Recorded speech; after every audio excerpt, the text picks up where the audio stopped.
ఇంకా గట్టిగా హల్లెలూయా హల్లెలూయా. ఈరోజు మీకు అందరికి తెలిసినట్లుగా ఫ్రెండ్షిప్ డే. ప్రభు అయిన యేసుక్రీస్తు నామంలో మీకందరికీ తెలుగులో ఏమంటారో తెలియదు, స్నేహితుల దినోత్సవం సందర్భంలో మీకందరికీ శుభాకాంక్షలు. ఆమేన్. Wish you happy friendship day. సంఘానికి నేను ఇలా చెప్పడానికి కారణం ఏంటంటే, యేసు ప్రభు కూడా తన వారికి స్నేహితులను బిరుదు పెట్టాడు. ఆమేన్. తన వారిని స్నేహితులారా అని పిలిచాడు. అంతేకాదు సంఘము కూడా యేసు ప్రభుని స్నేహితుడా అని పిలిచింది. ఆ ఒక మాట చదువుకొని మన వాక్యంలోకి వెళ్దాం. పరమగీతాలు 5వ అధ్యాయం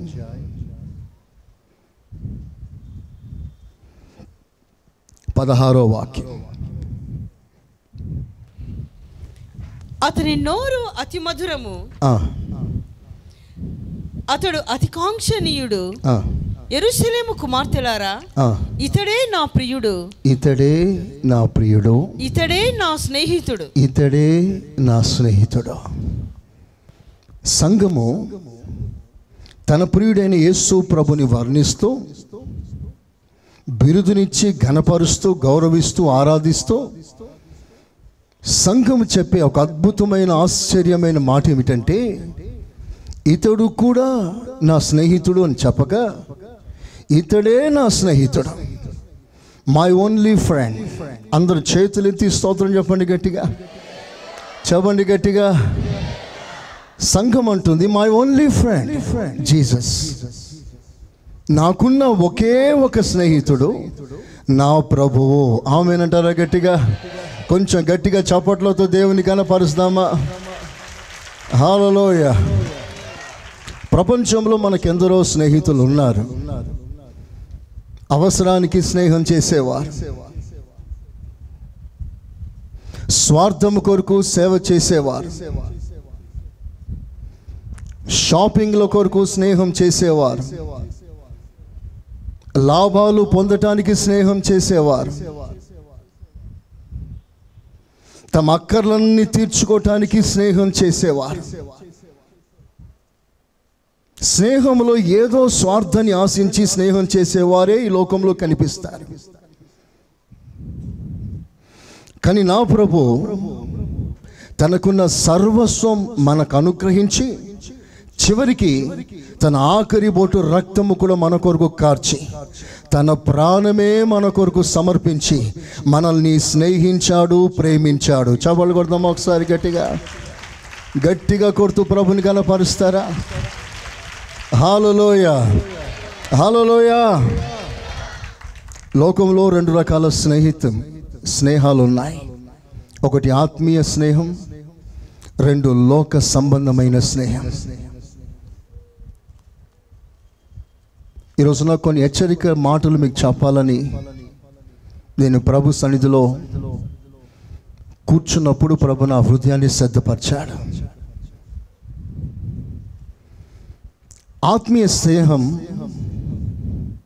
ప్రభుకు దగ్గరగా చేస్తుంది, లోక స్నేహం ప్రభుకి దూరం చేస్తుంది. ఆత్మీయ స్నేహంలో గద్దింపు ఉండవచ్చు, కానీ ఆ గద్దింపు మనకు మేలుగా మారుతుంది. లోక సంబంధమైన స్నేహం మనకు అనుకూలంగా ఉంటుంది, కానీ అది ప్రభుకు దూరం చేస్తుంది. బైబిల్లో ఒక స్నేహితుల సర్కిల్ ఉంది, ఫ్రెండ్స్ సర్కిల్. వారు కలుసుకున్నప్పుడంతా ఆత్మీయంగా మాట్లాడుకుంటారు, వారి ఆధ్యాత్మికమైన స్థితిని గురించి మాట్లాడుకుంటారు. వారున్నది ఒక పాప బానిసత్వపు లోకం, ప్రభుత్వం, దేశం. ఆ దేశంలో వారికి అనేక రకాల బంధకాలు ఉన్నాయి. ఆ దేశంలో వారికి స్వేచ్ఛ లేదు. తమతో కూడా ఉన్న వారందరూ కూడా బానిసలుగా ఉన్న లోక సంబంధులుగా మారిపోయారు. ఎన్నో విషయాల్లో రాజీ పడ్డారు. వారు నేర్చుకున్న సత్యానికి వ్యతిరేకంగా జీవిస్తున్నారు. వారు సంఘంలో ఉన్నప్పుడు ఏ ప్రతిష్ట నేర్చుకున్నారో ఆ ప్రతిష్టకు భిన్నంగా జీవిస్తున్నారు. ఎవరు? సొంత వారు, బంధువులు, దగ్గర నిలవైన వారు, వీరందరూ వ్యతిరేకంగా జీవిస్తున్నారు. అలాంటి పరిస్థితుల్లో ఒక చిన్న సర్కిల్, స్పిరిచువల్ సర్కిల్, ఆ సర్కిల్, ఆ ఫ్రెండ్స్ సర్కిల్ లోక సంబంధమైన కార్యాల దగ్గరకు రాకుండా, లౌకిక మనుషులతో ఎక్కువగా కలవకుండా వారు ఆత్మీయంగా రోజు రోజు ఎదుగుతున్నారు. వారి మాటలు ఎప్పుడు కూడా మనం ఎలా నిలబడదాం, మనం ఎలా కట్టబడదాం, ఈ బాబిలోన్ దేశంలో మనం ఎలా శోధన జయించాలి, పరిస్థితులు భిన్నంగా మారినప్పుడు ఎలా నిలబడాలి అని వారు మాట్లాడుకుంటూ ప్రభుతో కలిసి ప్రార్థన చేస్తూ ఆధ్యాత్మికంగా ఎదుగుతున్నారు. ఒకరోజు రానే వచ్చింది శోధన, మహాభయంకరమైన శోధన. సాధారణమైన శోధన కాదు, తమ ప్రాణాలు పోయే శోధన. ప్రాణాలు అర్పించవలసిన సమయం వచ్చింది. ఆ సమయంలో ప్రభుత్వమే నిలదీసింది, ఈ విగ్రహానికి తల వంచుతారా, అగ్నిగుండంలో వేయబడతారా? మీకు మీ ప్రాణం ముఖ్యమా? ఒక్కసారి అలా దండం పెట్టడమే మీరు చేయగలిగితే మీ ప్రాణం తప్పించుకోగలరు అని రాజుగారే ఆ స్నేహితులను పిలిచి మాట్లాడాడు. అప్పుడు వారు ఇంతకాలం కలిసి మాట్లాడుకున్నారే, స్పిరిచువాలిటీని అభివృద్ధి చేసుకున్నారే, వారు ముగ్గురు కూడా కలిసి కట్టుగా మాట్లాడిన మాట ఏంటో తెలుసా?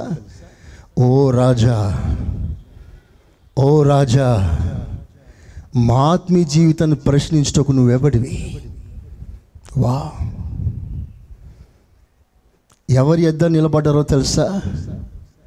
గోల్డెన్ ఎంపైర్, ప్రపంచాన్ని స్వాధీనం చేసుకొని ప్రపంచాన్ని ఏలుతున్న మహా చక్రవర్తి ఎదుట నిలబడి ఈ ముగ్గురు భక్తులు యవనస్తులు చెప్పే మాట ఏమిటంటే, ఓ రాజా, మా ఆత్మీయ జీవితాన్ని కూర్చున్న లెక్క నీకు అప్పగించవలసిన అవసరం మాకు లేదు. ఏ పని చేయమన్నా చేస్తాం, మీ అధికారానికి లోబడతాం, ఎంత కష్టమైన అనుభవిస్తాం. కానీ మా దేవునికి సంబంధించిన విషయంలో నీతో రాజీ పడవలసిన అవసరం మాకు లేదు. ధైర్యంగా ప్రభు కొరకు నిలబడ్డారు, రాజునే ఎదిరించగలిగారు. మీతో అందరితో నేను చెప్పే మాట, మీ అధికారులు ఉన్నారు, మీ పైవారు ఉన్నారు, వారి కింద మీరు ఉన్నప్పుడు మీరు దేనికైనా లోపడాల్సిందే. కానీ దేవునికి వ్యతిరేకమైన కార్యాలు చేసే విషయంలో వారు పురికొల్పినప్పుడు వారు ఎంత పెద్ద అధికారులైనా సరే వారికి లోబడవలసిన అవసరం లేదు.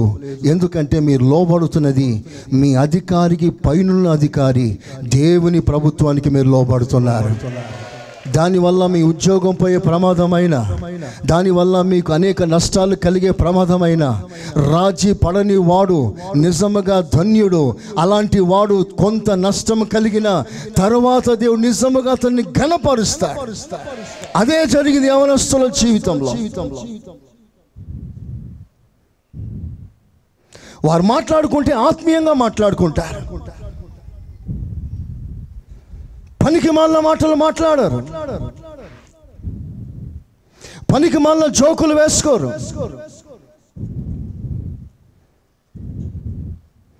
పనికి మాలిన మెసేజ్లు పెట్టారు,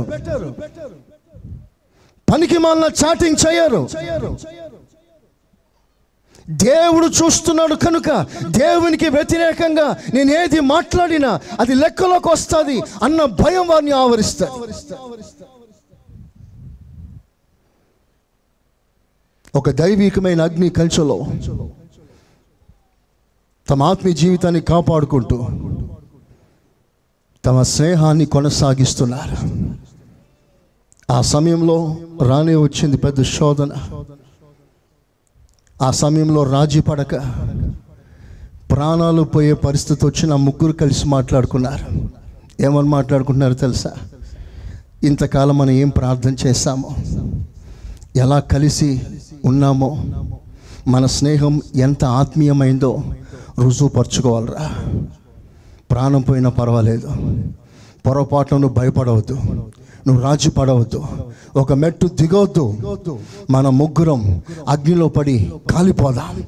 దేవునికి మహిమ కలుగును గాక. ఆమేన్. చూసినలా ఆత్మీయ స్నేహంలో ఆ ఎంకరేజ్మెంట్.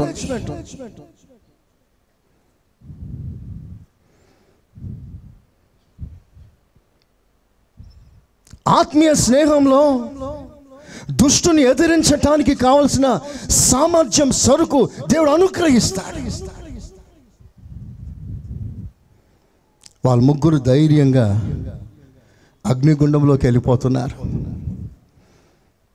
పైన మూత తీశారు. ఇంకా కొంచెం అలా నెడితే 7 అంతల వేడిమి గల అగ్నిగుండంలో పడిపోతారు. పడడమే ఆలస్యం, వాళ్ళు కింద రాలకముందే బూడిదైపోతారు. అంత తీక్షణమైన అగ్ని గుండంలో మండుతుంది. కానీ ఆ అగ్నికి వారు భయపడలేదు. కారణం, వారి స్నేహంలో వారు నేర్చుకున్న ఆత్మ సంబంధమైన సమర్పణ, ఆ ప్రతిష్ట, దానికి అంత ప్రాముఖ్యత ఇచ్చారు. ప్రాణం కంటే ఎక్కువగా దేవుణ్ణి స్నేహించగలిగిన అద్భుత అభిషేకం పొందుకున్న యవనస్తులు వారు. ఆమేనని గట్టిగా చెప్పండి, గట్టిగా. అలాగే పడిపోయారు. యేసయ్యా స్తోత్రం, యేసయ్యా స్తోత్రం. పడిపోయారు. వారి స్నేహం ఎంత గొప్పదంటే, ఈ ముగ్గురు కలిసి ఎవరితో స్నేహం చేశారో ఆ నిజ స్నేహితుడు, విడువని దేవుడు, ఎడబాయిని దేవుడు, ఆ నిజమైన స్నేహితుడు అగ్నిగుండంలోకి దిగి వచ్చేసాడు. చప్పట్లు కొట్టండి గట్టిగా, కొట్టాలి గట్టిగా. యేసయ్యా స్తోత్రం అనండి. ఇంకా గట్టిగా, ఇంకా గట్టిగా. నేనెరుగుదును ఒక స్నేహితుని, అతడెంతో పరిశుద్ధుడు, ఆ పరిశుద్ధుడే నా జీవనద కారణభూతుడు. ఆమేన్. సంతోషంగా గట్టిగా ఆమేన్, ఆమేన్. కారణభూతుడు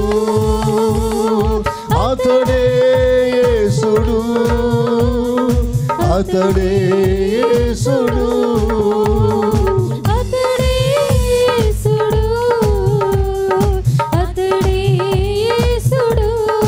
ఆమేన్. హల్లెలూయా. ఎంతమంది ఎరుగుతారా ఆ స్నేహితుణ్ణి? ఒప్పుకుంటారా? అతని పేరు గట్టిగా పాడతారా? అతడే యేసుడు అని అందరూ గట్టిగా, ఇంకొంచెం గట్టిగా.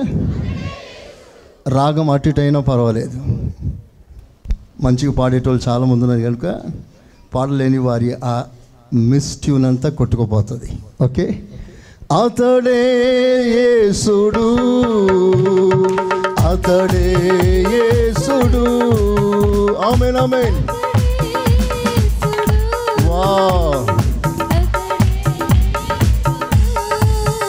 నేనెరుగుదును ఒక స్నేహితుని, అతడెంతో పరిశుద్ధుడు, ఆ పరిశుద్ధుడే నా జీవన రక్షణ కారణభూతుడు. అతడే యేసుడు, అతడే యేసుడు, అతడే యేసుడు. ఆమేన్, ఆమేన్, ఆమేన్.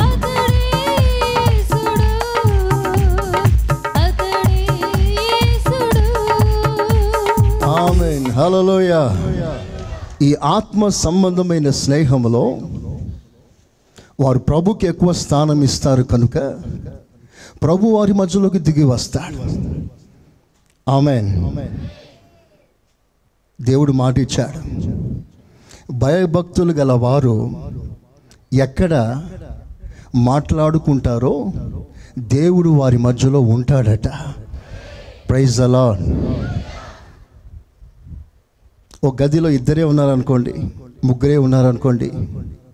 ఆ ముగ్గురు పనికిమాలిన కబురు కాకుండా, వాళ్ళ మీద వీళ్ళ మీద కబుర్లు కాకుండా ఏమై ఉండవచ్చు, అలా ఎందుకు జరిగిండవచ్చు, దాని మీద పెద్ద పిహెచ్డి చేయకుండా ఆ దొరికిన కొంత సమయం వారికి ఉన్న ఆధ్యాత్మికమైన స్థితి పెరగటానికి, వారి ఆత్మీయ జీవితాన్ని గురించి అనేక విషయాలు మాట్లాడుకుంటూ ఉంటే బైబిల్ సెలవిస్తుంది, దేవుడు వారి మధ్యలోకి దిగి వస్తాడు. చప్పలు కొట్టండి గట్టిగా, హల్లెలూయా. చెవులు కొరుకుంటూ ఉన్నారనుకోండి, స్తోత్రం.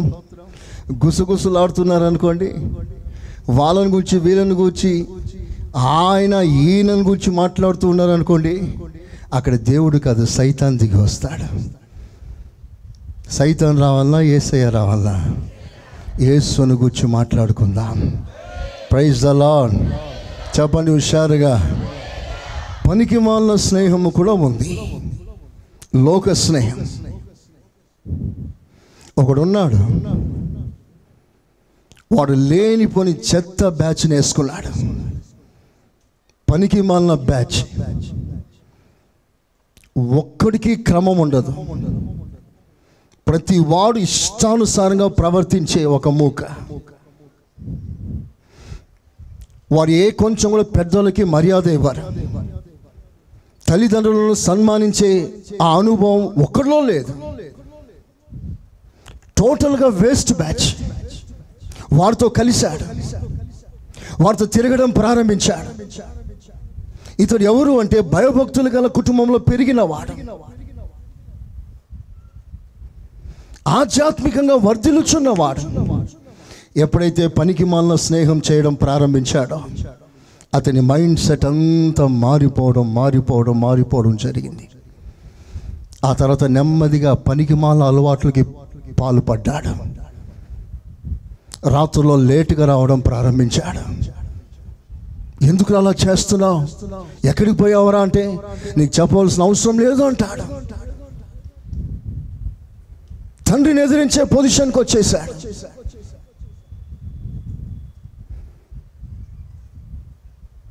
మనం 1000 రూపాయలు తీసుకెళ్ళినావు కదా, ఏం చేసావు? ఏదో చేశానులే డాడీ, నీకెందుకు అవన్నీ చెప్పాలనా అంటాడు. ఇక రాను ఆ పనికిమాలిన స్నేహితులతో కలిసి ఒక్కొక్క చెడ్డ అలవాటు నేర్చుకున్నాడు. ఒక్కొక్క అలవాటు. నెమ్మదిగా డ్రగ్స్కి లోపడ్డాడు. కోకెయిన్, బ్రౌన్ షుగర్, లేనిపోని డ్రగ్స్కి అలవాటు పడ్డాడు. ఇక డ్రగ్స్ లేకపోతే బ్రతకలేని స్థితిలోకి వచ్చేసాడు. తనతో కూడా స్నేహితులు కూడా పట్రారా, డబ్బులు పట్రారా అని పీడిస్తూనే ఉంటారు. మొత్తం మీద అడిగినప్పుడంతా తెస్తా ఉంటాడు. వీళ్ళందరికీ బాస్ అయిపోయాడు, లీడర్ అయిపోయాడు, గ్యాంగ్ లీడర్.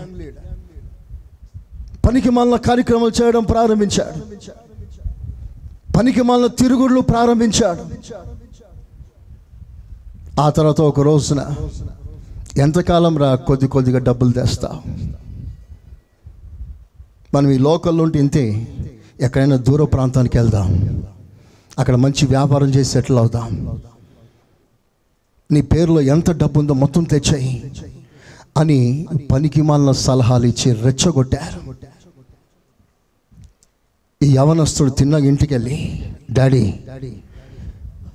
నాకు రావాల్సిన వాటంతా ఎంత ఉందో మొత్తం తీసి ఇచ్చేసాయి, నాకు స్వేచ్ఛ కావాలి, ప్రతిదానికి నువ్వు అడ్డొస్తున్నావు, ప్రతిదానికి నువ్వు నన్ను ప్రశ్నిస్తున్నావు, కొంచెం ఆలస్యం అయితే ప్రశ్నిస్తావు, నాకు ఇంట్లో ఉండబోద్దు అవట్లేదు, నాకు అసలు ఇల్లు వద్దు, నాకేమొద్దు, నేను బయటికి వెళ్ళిపోతాను, నా వాట నాకు ఇచ్చేయి. తండ్రి కంట నీళ్లు పెట్టుకొని ఏడుస్తున్నాడు, కుమిలి కుమిలి గుండెలు బాదుకుంటున్నాడు. ఏమైపోయిందిరా నీకు, ఎందుకు అలా చేస్తున్నా? లేదు డాడీ, నా డబ్బులు నాకు ఇచ్చేసాయి. బలవంతంగా మొత్తం తీసేసుకొని స్నేహితులందరితో కలిసి సరదాగా వెళ్ళిపోయాడు. ఎక్కడికో వెళ్ళారు. వ్యాపారం ప్రారంభిస్తాం అనుకున్నాం కదరా, ఉండరా అప్పుడే ఏంటి, కొన్ని రోజులు జల్సా చేద్దామన్నారు. వాళ్ళ చెడు వ్యసనాలు ఎక్కువైపోయాయి. రోజులు గడిచాయి, తెచ్చిన డబ్బులు కరిగిపోయాయి, ఆరోగ్యం క్షీణించిపోతుంది. నెమ్మదిగా ఒకడొకడు జారుకోవడం ప్రారంభించాడు. చివరికి ఇతని దగ్గర డబ్బులు అయిపోయేసరికి ఒక్కడు మిగలలేదు. అందరూ వదిలిపెట్టి నడి సముద్రాన్ని ముంచిపోయారు. ఇదే లోక స్నేహం. ఇచ్చినంతసేపు నీ చుట్టూ తిరుగుతారు. లేదు అనే మాట ఎప్పుడైతే నీ నోట వచ్చిందో నీ ముఖం కూడా చూడాలి. లోకానికి లాభం కావాలి, దాని పేరే స్నేహం. ఇది తెలియక కొంతమంది దేవుని బిడ్డలు జల్సాగా ఖర్చు పెట్టుకుంటూ వెళ్ళిపోతున్నారు, గ్రేట్గా ఫీల్ అవుతారు. ఈ యవనస్తుడు అన్నీ పోగొట్టుకున్నాడు. ఆరోగ్యం నెమ్మదిగా దెబ్బతింటా ఉంది. చివరికి తినటానికి తిండి లేక ఆకలితో అలమటిస్తూ ఎవరైనా ఒక ముద్ద అన్నం పెడతారా అని ఇల్లు వెతుకుతున్నాడు. ఎక్కడైనా హోటల్లో పనిచేస్తే గిన్నెలు తోమితే మిగిలిన అన్నం ఏదైనా కొంచెం పెడతారా అని ఆశతో ఉద్యోగం కొరకు వెతుకుతున్నాడు. ఒక్కడు చేర్చుకోవట్లేదు. లాస్ట్లో ఒకడు అన్నాడు, అబ్బాయి మా ఇంట్లో కొన్ని పందులు ఉన్నాయి, అవి మేపుకో, నీకు స్పెషల్ ఫుడ్ పెట్టను, జీతం కూడా నేను ఇవ్వలేను, ఆ పందులకు పొట్టు పెడతాను, ఆ పొట్టు కొంచెం మిగిలించుకొని నువ్వు తిను. పందులు ఒక పక్కన తింటాయి, నువ్వు ఒక పక్కన తిను. బ్రతకాలనేది ఇది ఒకటే ఆప్షన్. వింటున్నారా? లోక స్నేహం ఒక మనిషిని ఎంత దిగజార్చిందో చూసారా? ఎంత హీనమైన స్థితికి దిగజార్చిందో చూసారా? బైబిల్ సెలవిస్తుంది, చివరికి గత్యంతరము లేక కనీసం ఆ పొట్టునైనా తిని కడుపు నింపుకుందాం అనుకున్నాడు. పందులు నెట్టేసి పందులు తినేస్తున్నాయి. ఒకరోజు కూర్చొని ఆలోచిస్తున్నాడు, నేను ఇలా పాడైపోవటానికి కారణం ఏంటి? తండ్రి ఇంట్లో సుకుమారంగా జీవించిన నేను, తండ్రికి ముద్దు బిడ్డగా ఉన్న నేను, ఇంతటి ఘోరమైన పరిస్థితులు దిగజారిపోవటానికి కారణం ఏంటి? పనికి మాలిన స్నేహితులు. ఈరోజు నేను సంఘాన్ని, యవనస్తులందరినీ హెచ్చరిస్తున్నాను, మీరు ఎవరితో స్నేహం చేయాలి? మీ స్నేహితుల పరిధి ఎంతవరకు? ఎవరితో ఎంతవరకు మనం ఉండాలి? హద్దు దాటితే జరిగే ప్రమాదం ఇంతంత కాదు. మీరు ఆత్మీయులైనా, ఈ మధ్య వస్తున్న దేవుని బిడ్డలైనా, ప్రతి వారికి ఒక హద్దు ఉంటుంది. అందరికీ స్నేహితులు ఉన్నారు, అవసరమే స్నేహితులు. కానీ ఎవరితో దుష్మని, విరోధంగా ఉండవద్దు, ఎవరితో ముఖం చాటించవద్దు. అందరితో స్నేహంగా ఉండండి. Don't mingle with them. వారితో కలిసిపోకండి. హాయ్ అంటే హాయ్, తర్వాత బాయ్. ఎంతవరకు ఉంటామో అంతవరకే ఉండడం వలన నీకు క్షేమం.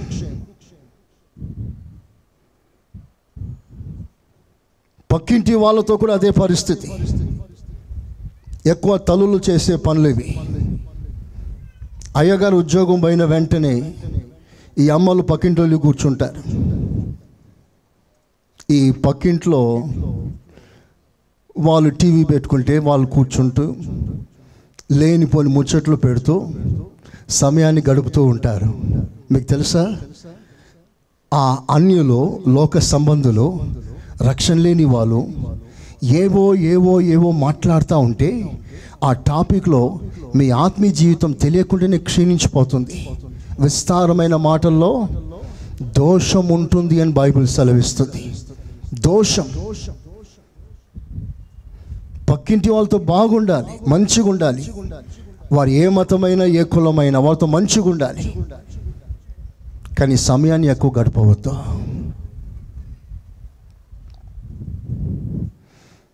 అందుకే ఈ రోజున ఒక ముఖ్యమైన విషయం, మన స్నేహం ఎలా ఉండాలి, ఒక స్నేహితుని లక్షణాలు ఎలాంటిది, ఇవన్నీ దేవుడు తేటగా చూపించటానికి అసలు యేసు ప్రభు ఒక స్నేహితుడిగా మన మధ్యలో దిగి వచ్చాడు. ఒక స్నేహితుల్లా మనతో పరిచయం అవుతున్నాడు. ఆయన అంటాడు, I'm your friend, will you be my friend? Praise the Lord. చేతులు ఎత్తండి. నా ప్రభు అంటాడు, నేను మీ స్నేహితుని, మీరు నాతో స్నేహం చేస్తారా? ఏమంటారు మీరు? చెప్పండి గట్టిగా. చేస్తారా? నేనెరుగుదును ఒక స్నేహితుని, అతడెంతో పరిశుద్ధుడు, పరిశుద్ధుడే నా జీవన రక్షణ కారణభూతుడు. నేనెరుగుదును ఒక స్నేహితుని, అతడెంతో పరిశుద్ధుడు, పరిశుద్ధుడే నా జీవన రక్షణ కారణభూతుడు. అతడే యేసుడు, అతడే యేసుడు, అతడే యేసుడు, అతడే యేసుడు. ఆమేన్. యేసు ప్రభులో స్నేహితుని యొక్క 7 లక్షణాలు, the qualities of a friend, 7-fold qualities. ఒక స్నేహితుడు ఎలాంటి వాడై ఉండాలి, ఒక స్నేహితుని లక్షణాలు ఎలా ఉండాలి? ఎవరితో పడితే వాళ్ళ చేతులు కలిపేస్తే నువ్వు ఆత్మీయంగా నష్టపోతావు. ఎవరితో పడితే వారితో నువ్వు మాటలు కలిపితే నువ్వు ఆత్మీయంగా రోజు రోజు క్షీణించిపోతావు, నీకు తెలియకుండా.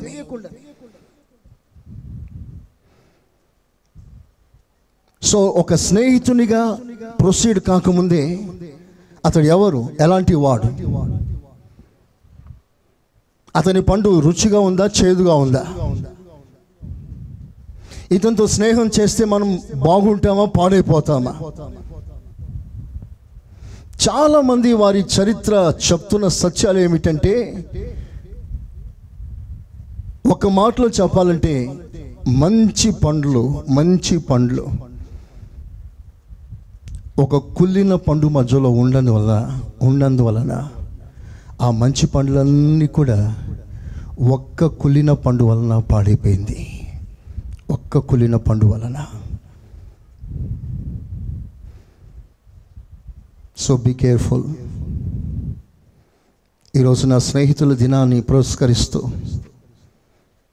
మిమ్మల్ని ఒక ప్రక్కన ప్రభుకు దగ్గర చేరుస్తూ, మరో ప్రక్కన హెచ్చరిస్తూ, మొత్తం మీద మనమందరం యేసయ్యని నిజ స్నేహితునిగా కలిగి ఆయనకు ఒక బహుమానం ఈ రోజున ఇవ్వవలసి ఉంది. ఆమేనండి. ఈరోజు సాధారణంగా ఫ్రెండ్షిప్ గిఫ్ట్స్ ఇవ్వడం వాడుక. మీరు చూడండి, కొంతమంది బైబిల్లో బుక్లో ఇప్పుడు గిఫ్ట్లు ఉంటాయి. స్తోత్రం. ఎవరికి ఏం గిఫ్ట్ ఇద్దామా అని. Friendship gift, friendship bands. ఈ రోజున మనమందరం మన నిజ స్నేహితుడిని యేసయ్యకి ఒక మంచి గిఫ్ట్ ఇస్తాం. అందరూ ఆమేనన్నారా? ఇంకొంచెం గట్టిగా. సో నువ్వు ఇవ్వవలసిన గిఫ్ట్, ఒక స్నేహితుడిగా నేను ఏం ఆశిస్తున్నాడు, నేను స్నేహితుడా అని పిలవటానికి ప్రభు మనసులో ఉన్న ఆలోచన.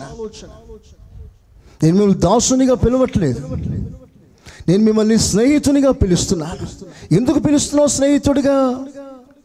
నువ్వు స్నేహితుడిగా వస్తే, నాతో ఫ్రెండ్షిప్ చేస్తే, ఒక స్నేహితునికి ఉండవలసిన లక్షణాలన్నీ కూడా నా దగ్గర నువ్వు పంచుకోవాలి అని ఆశిస్తూ ఒక స్నేహితునిగా ప్రభు మళ్ళీ పిలుస్తున్నాడు. సో ఒక స్నేహితునికి ఉండవలసిన లక్షణాలు ఏమిటో 7 విషయాలు నేను చెప్తాను, త్వరగా రాయగలిగిన వారు రాసుకోండి. మొదటి విషయం, స్నేహితునికి ఉండవలసిన మొదటి లక్షణం, ఎన్నడూ విడువని వాడు. ఎన్నడూ విడువని వాడు.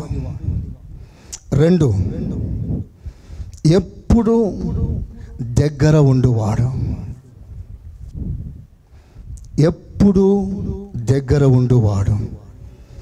3, అన్ని పరిస్థితులలో మనలను సరిగ్గా అర్థం చేసుకునేవాడు. అన్ని పరిస్థితులలో మనలను సరిగ్గా అర్థం చేసుకునేవాడు. 4, ఏదడిగినా ఇవ్వగలిగిన వాడు స్నేహితుడు. ఏదడిగినా ఇవ్వగలిగిన వాడు, ధారాళ హృదయం కలిగిన వాడు. 5, స్నేహితుడు బాధ్యత కలిగిన వాడు. బాధ్యత కలిగిన వాడు. స్నేహం చేశాడంటే కేవలం ఆయనతో ఏదో లావాదేవీలు పుచ్చుకోవడం కాదు, ఆ స్నేహితుని మీద ఒక భారం, ఒక బాధ్యత కలిగి ఉండువాడే నిజ స్నేహితుడు. 6వదిగా, చెప్పిందంతా చేయువాడు. చెప్పిందంతా చేయువాడు. 7వదిగా, ఎంత వెలైనా చెల్లించగలిగిన వాడు నిజ స్నేహితుడు. ఇప్పుడు అందరూ చేతులు పైకి తీసే బిగ్గరగా స్తోత్రం చెప్పండి. స్తోత్రం, స్తోత్రం, స్తోత్రం. ఇప్పుడు చెప్పండి. నంబర్ 1, ఎన్నడూ విడువని వాడు. 2, ఎప్పుడు దగ్గర ఉండువాడు. నంబర్ 3, అన్ని పరిస్థితుల్లో మనలను సరిగ్గా అర్థం చేసుకునేవాడు. నంబర్ 4, ఏది అడిగినా ఇవ్వగలిగిన వాడు. నంబర్ 5, బాధ్యత గలవాడు. నంబర్ 6, చెప్పిందంతా చేయువాడు. నంబర్ 7, ఎంత వెలైనా ఇవ్వగలిగిన వాడు. ఒకసారి చప్పట్లు కొడతారా గట్టిగా? ఈ అనుభవాలన్నీ కూడా మనం ప్రభులో చూడగలం. ఆమేన్, ఆమేన్. ఇప్పుడు ఒక స్నేహితుడు మరో స్నేహితుడి మధ్యలో సంబంధం ఏర్పడ్డప్పుడు ఆ స్నేహితుని వల్ల ఈ స్నేహితుడు ఉండాలని ఆశిస్తాడు. Tell me who your friends are, then will I tell you who you are. నీ స్నేహితులు ఎవరో చెప్పు, నువ్వెవరో నేను చెప్తాను. అంటే నువ్వు ఎలా ఉన్నావు అంటే నీ స్నేహితుని వలే ఉన్నావు. ఇప్పుడు మనకున్న తీవ్రమైన కోరిక ఏమిటంటే మన నిజ స్నేహితుడైన యేసు ప్రభులా మనమందరం ఉండాలి. ఆమేన్. యేసు ప్రభు లక్షణాల్లో ప్రధానమైనది ఏంటో తెలుసా? ఎన్నడూ విడువని వాడు. మంచిగా చెప్పండి ఆమేన్. అందరూ చేతులెత్తి చెప్పండి. మంచిగా చెప్పాలి. ఇంకా గట్టిగా, ఇంకా గట్టిగా, ఇంకా గట్టిగా. విడువడు ఎడబాయడు అని యెహోవా సెలవిచ్చెను. విడువడు ఎడబాయడు అని యెహోవా సెలవిచ్చెను. మనసా వెరువకే యేసే నిన్ను నడుపును. మనసా వెరువకే యేసే నిన్ను నడుపును.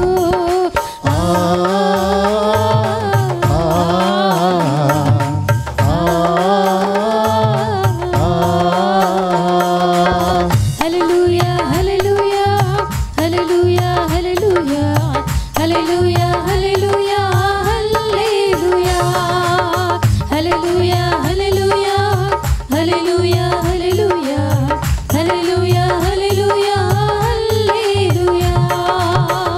ఆమేన్.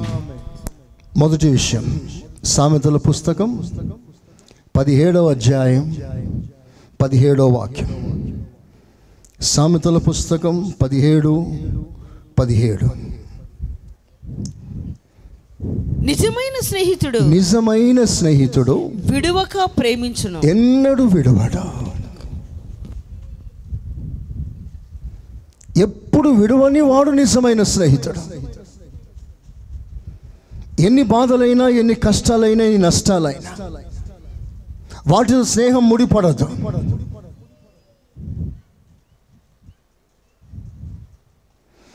నిజ స్నేహితుడైన యేసయ్య నిన్ను ఏనాడు విడవలేదు, ఎడబాయలేదు. నువ్వు బలహీనమైన పరిస్థితుల్లో కూడా, ప్రభుని వదిలిన సందర్భాల్లో కూడా, ప్రభుని దుఃఖపరిచిన సందర్భాల్లో కూడా, ప్రభుని కాదని దూరంగా వెళ్ళిన సందర్భాల్లో కూడా, ప్రభు నామమునకు అవమానకరంగా జీవించిన సందర్భాల్లో కూడా, ప్రభుకి ఇవ్వకుండా వేధించిన సందర్భాల్లో కూడా ఆయనకున్న ఒకే లక్షణం, నిన్ను ఎన్నడూ విడువని అనుభవము. అందరూ ఆమేనని చప్పట్లు కొట్టండి గట్టిగా. హల్లెలూయా. అది యేసయ్య స్వభావం, అది నిజ స్నేహితుని స్వభావం. ఒకసారి ఆలోచించేయండి. నిజంగా ఆ స్నేహితుడు ఒక్కసారి పట్టుకున్నాడంటే ఆ పట్టు ఊడుం పట్టు. నువ్వు వదిలినా నిన్ను ఏనాడు వదలని దేవుడు ఆయన. నిన్ను ఎడబాయడు, నిన్ను పట్టుకుంటాడు, నిన్ను ఎత్తుకుంటాడు, నిన్ను హత్తుకుంటాడు, కౌగిట్లో పెట్టుకుంటాడు, నిన్ను మోస్తాడు, నిన్ను చంకన పెట్టుకుంటాడు. ఇవన్నిటికీ ఒకటే భావం, ఆయన నిన్ను ప్రేమిస్తున్నాడు. Praise the Lord. హల్లెలూయా. ఎన్నడూ విడువని దేవుడా, ఎప్పుడు నీతో ఉంటాడు. ఈ మాట మీ మనసులో సువర్ణ అక్షరాలు రాసేసుకోవాలి. ఎందుకంటే మీతో ఉన్నవారు మేము విడిచిపెడతారు. అనుకూలం ఉన్నంత వరకు చేయి పట్టుకున్నట్లుగా కనిపిస్తారు, ప్రతికూలం వస్తే విడిచిపెట్టేస్తారు.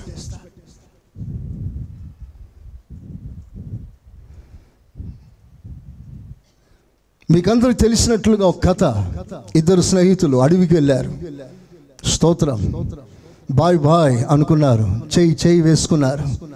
చచ్చినా ఇలాగే సావాలరా అనుకున్నారు. చచ్చిపోయినప్పుడు కూడా ఇలాగే ఉండాలిరా, చేయి పట్టుకునే ఉండాలిరా, ప్రపంచం తెలుసుకోవాలిరా, క్యా దోస్తైరి అనుకోవాలిరా అని అనుకున్నారు. నిబంధనలు చేసుకున్నారు. అడిగి వెళ్ళారు. సడన్లో ఎలుగుబంటి వచ్చింది. ఏం చేయాలో అర్థం కావట్లేదు. ఒకనికి చెట్టు ఎక్కడం వచ్చు, ఒకనికి రాదు.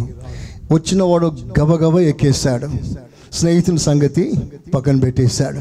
ఒరే, ఇప్పుడే కదరా నిబంధన చేశావు, చచ్చిన బ్రతికినా కలిసి ఉంటామన్నావు కదరా, అది తర్వాత బాయ్ నాకు భయం అయింది, ఎక్కేశాడు.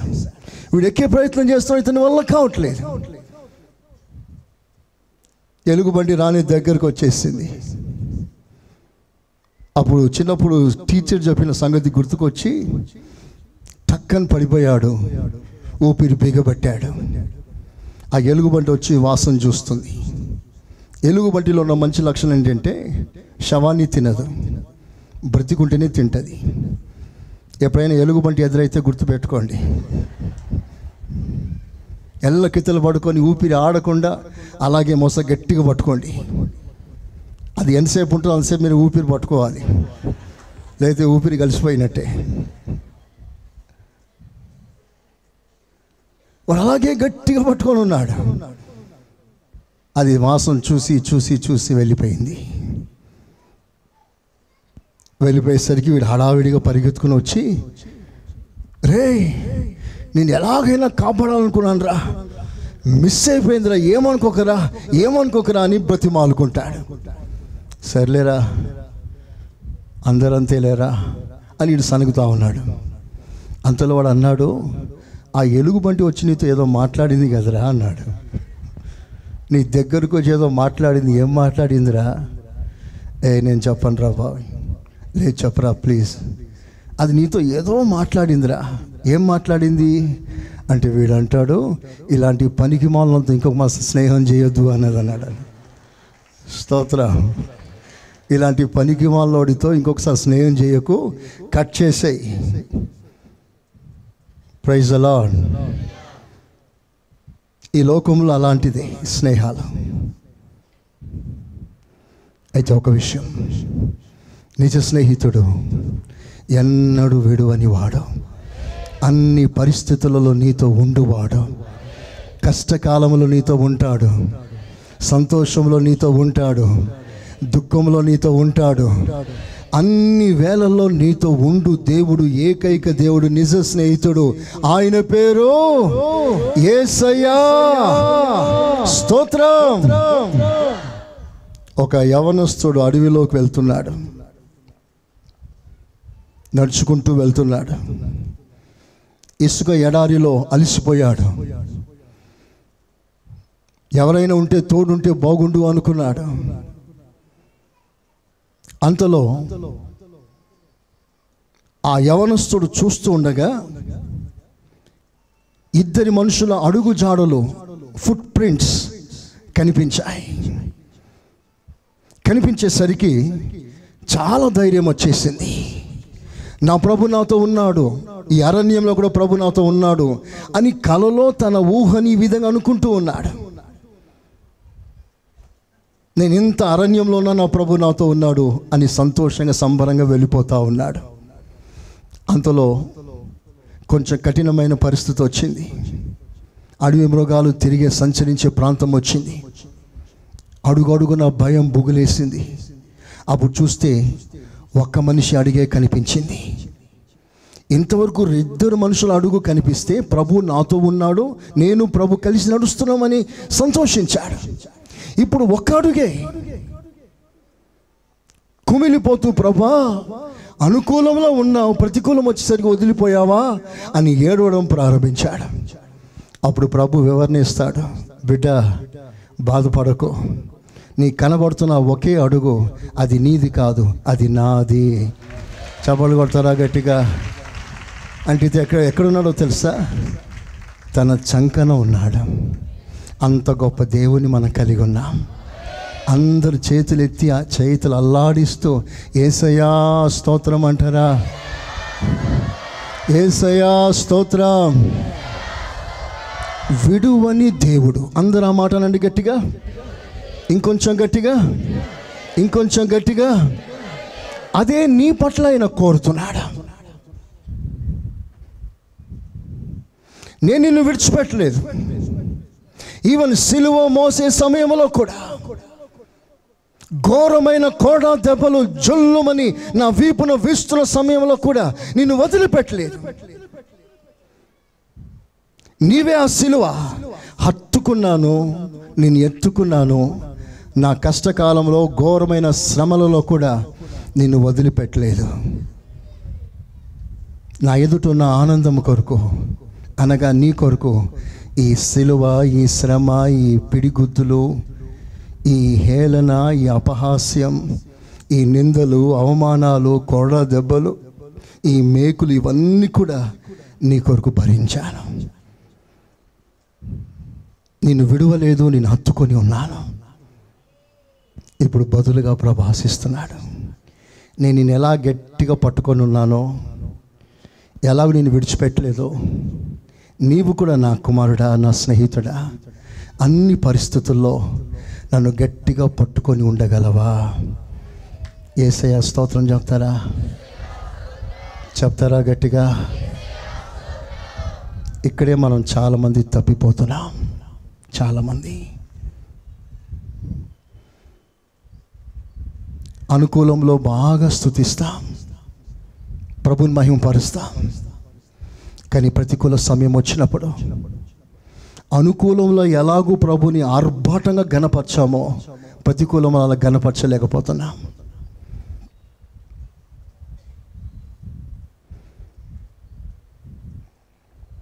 అంటే మన స్నేహం లాభాల మీద ఆధారపడి ఉంటుంది. ఈ స్నేహాన్ని లాభ నష్టాలకు పోల్చకుండా, సంబంధించకుండా నా స్నేహం ప్రభుతో, ఆ ఒక్క పాయింట్ని మనసులో గట్టిగా రాసేసుకుంటే యోబు చెప్పినట్లుగా దేవుడిచ్చాడు స్తోత్రం. చెప్పండి చెప్పండి, అందరూ చెప్పండి. దేవుడు తీసుకున్నాడు స్తోత్రం. ఎలా చెప్పగలిగావు యోబు ఆ మాట అంటే, నా స్నేహం దేవునితో, ఆయన ఇచ్చిన వాటితో కాదు, ఆయన ఇచ్చిన ఆశీర్వాదాలు కాదు నాకు ముఖ్యం.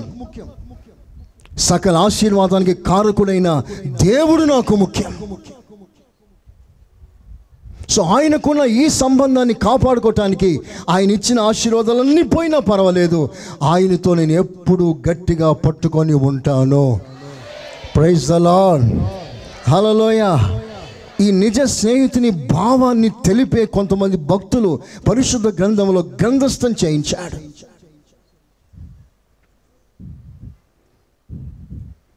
Exemplary life for an true friendship.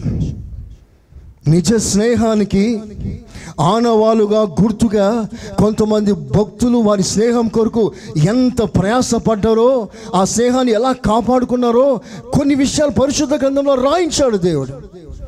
ఎందుకంటే రాబోయే తరంలో యేసయ్య సంఘం ఒక స్నేహ భావంతో గట్టిగా హత్తుకొని పట్టుకొని చివరి వరకు మనం కొనసాగవలసిన వారమై ఉన్నాం. Praise the Lord. ఆ మనసును గుర్తు పెట్టుకొని దేవుడు కొంతమంది స్నేహ భావం కలిగిన వారిని కొంత ముందు మనకంటే ముందుగా చరిత్రలో దేవుడు పెట్టాడు.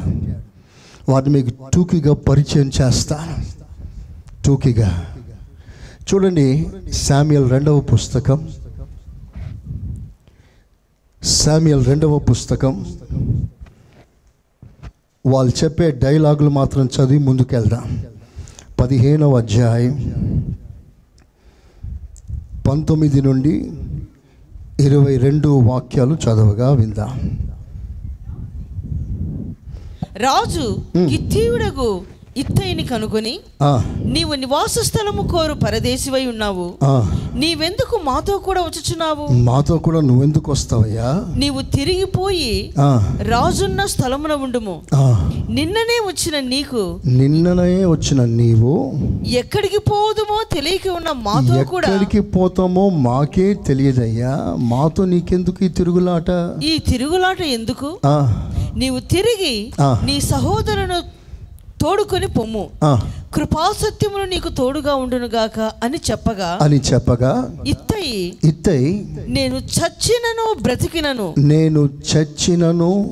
బ్రతికినను యెహోవా జీవము తోడు నా ఏలిన వాడవును రాజునకు నీ జీవము తోడు ఏ స్థలమందు నా ఏలిన వాడవును రాజునకు నీ ఉందువో, ఏ స్థలమందు నీవు ఉంటావో ఆ స్థలమందే నీ దాసుడైన నేను ఉందునని, ఆ స్థలములో నీ దాసుడైన నేను ఖచ్చితంగా ఉంటాను. Praise the Lord. ఆయన చెప్పిన కాస్ట్లీ మాట మీరందరూ కలిసి రిపీట్ చేయాలని కోరుతున్నాను. తెలిసిన మాటలే, సందర్భం కనుక గుర్తు చేస్తున్నాను. ఈ రోజున మన ప్రభు, దావీదంటే మన ప్రభుతో మనం చెప్పవలసిన మాట. నీకు స్కాలర్షిప్ ఉంటుంది, నువ్వు పోవచ్చు అని లోకస్తులు చెప్తారు. క్రైస్తవుడు కాదు కానీ మంచి సంబంధమే, నీకు మంచి ఫ్యూచర్ ఉంటుంది, పోవచ్చు అని తల్లిదండ్రులు చెప్తారేమో. ఇలాంటి పరిస్థితులు మీ జీవితంలో ఏర్పడినప్పుడు దేవుని చిత్తము కాని ప్రదేశంలో అడుగు పెట్టే సమయం, సందర్భం, మీకు ప్రోత్సాహం కలిగించే ఆ సమయం వచ్చినప్పుడు మీరందరూ కలిసి కట్టుగా చెప్పవలసిన మాట. అందరూ చేతులు పైకెత్తుతారా? అందరూ చేతులు పైకెత్తండి. ఆ ఇత్తయి చెప్పిన ఒక్క మాట చదవండి, అందరూ రిపీట్ చేస్తాం.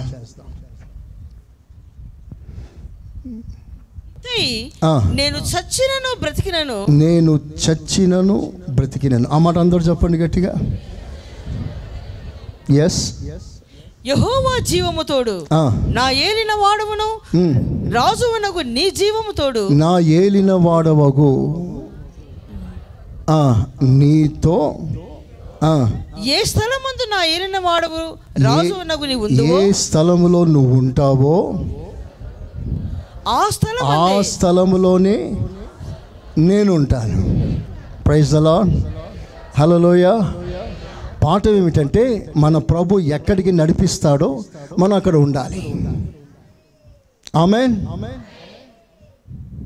నేను ఎక్కడ పెట్టాడో అక్కడే ఉండాలి. ఏ స్థితిలో ఉంచాడో ఆ స్థితిలో ఆనందంగా ఉండాలి. ఒక మాటలో చెప్పాలంటే, ఏలిన వాడవైన యేసయ్య నేను పొరపాటున నిన్ను వదిలిపెట్టి నేను పోనయ్యా. స్తోత్ర. రాజభవనం ఎదురు చూస్తుంది. రాజభవనం అంటే సుఖం, సౌఖ్యం. ఆ ఇట ఎదుట 2 ఆప్షన్స్: సుఖ సౌఖ్యాలు, నిండిన రాజగృహం, ఎక్కడ ఉండాలో తెలియని పరిస్థితుల్లో తిరుగులాడుతున్న అరణ్య ప్రదేశం, అడవి మృగాలు, దొంగలు, శత్రువుల చేత భయకంపితులైన ఆ సమూహంతో గడిపే జీవితం. ఒకటి సుఖ సౌఖ్యాలు, 2 శ్రమలు, బాధలు, హింసలు. ఏది కావాలి ఇత్తయి నీకు అంటే అతడు అంటాడు, నువ్వు ఎక్కడ ఉంటావు నేను అక్కడే ఉంటాను. నువ్వు రాజభవనంలో ఉంటే నేను రాజభవనంలో ఉంటాను, నువ్వు అరణ్యంలో ఉంటే నేను అరణ్యంలో ఉంటాను. పాఠం ఒకటే, నా ప్రభు ఎక్కడ ఉంటే నేను అక్కడ ఉంటాను. అందరూ ఆమేనన్నారా? హల్లెలూయా.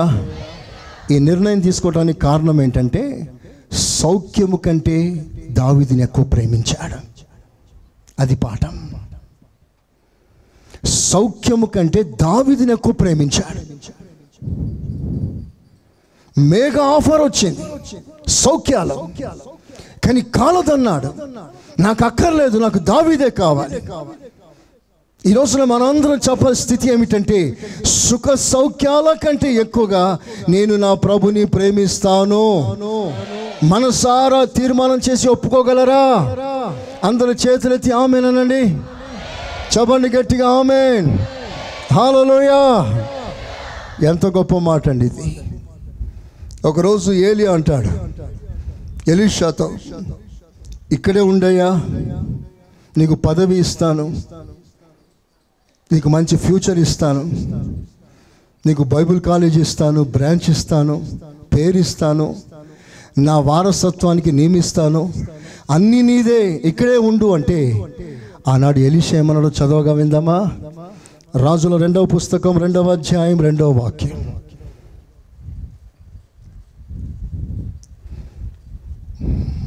ఏలియా, యెహోవా నన్ను బేతేలునకు పొమ్మని సెలవుచున్నాడు గనుక నీవు దయచేసి ఇక్కడ ఉండుమని ఎలీషాతో నేను.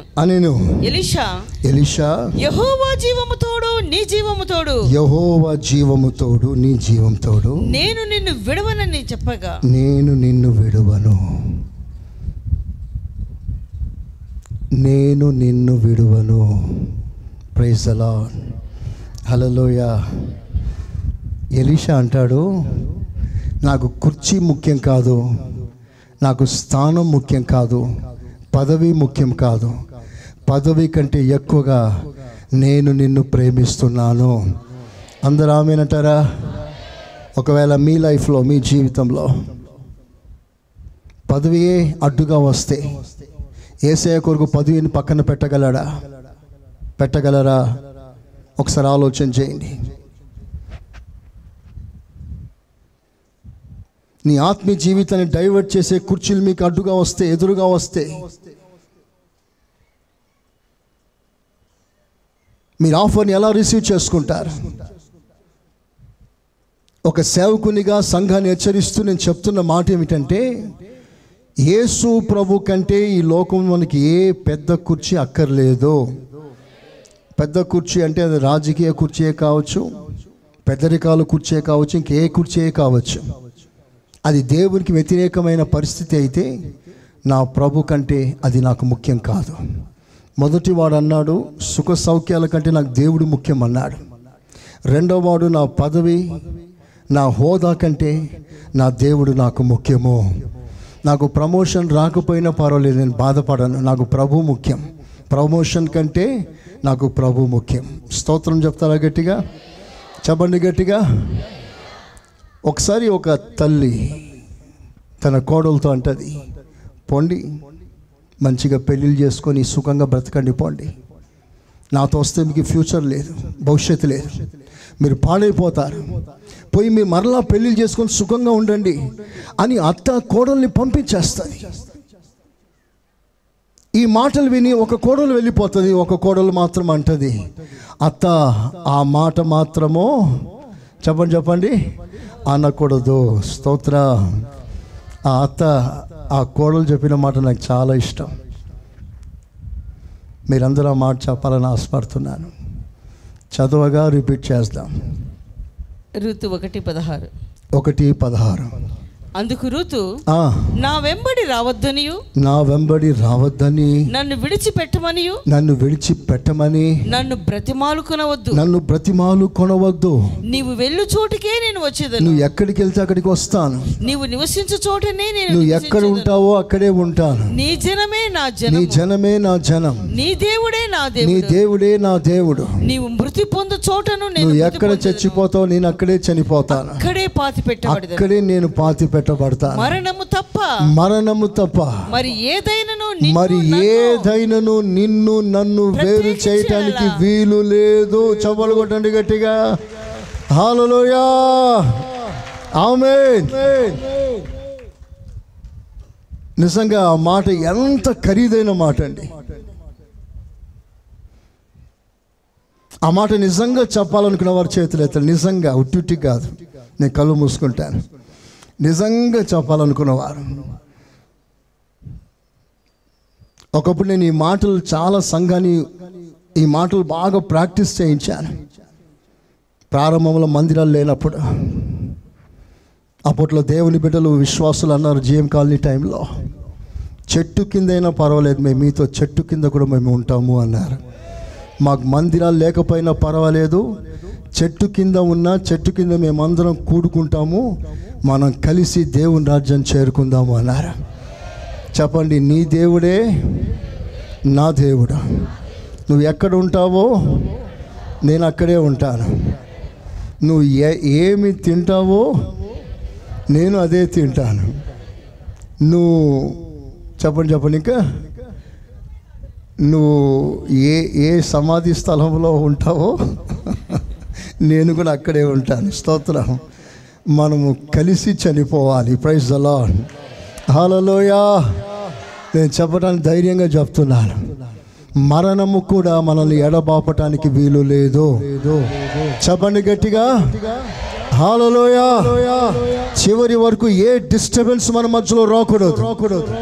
ఒకవేళ వస్తే దాన్ని ఎత్తి పడేస్తాం.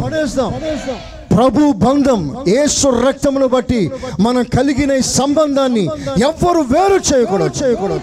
Praise the lord. అధికారమైన, లోక భోగ భాగ్యాలైనా, లోక సంబంధమైన జల్సాలైనా ఏది కూడా ఈ ఆత్మీయ బంధాన్ని ఎడబాపటానికి వీలు లేదు. అందరూ ఆమేన్ అన్నారా?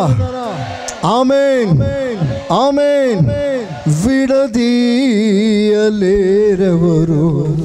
నన్ను నీ నుండి,